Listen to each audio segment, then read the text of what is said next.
তো অনেক দিন কই মাছ ধরি না, তো হঠাৎ করে কই মাছ ধরতে গিয়ে হাতে অনেকগুলা কাটা ফুটছে, তো সেটার যন্ত্রণা করতেছে। তো তারপরেও যে মাছগুলোকে ধরলাম সেই মাছগুলা আপনাদের সাথে একটু দেখাই, শেয়ার করি, অনেক ভালো লাগা।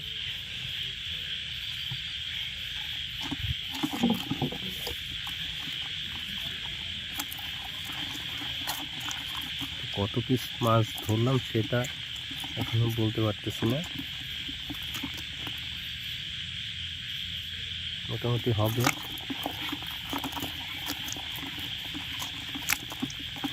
প্রচুর মাছ আছে, বড় বালতিতে হাফ বালতি।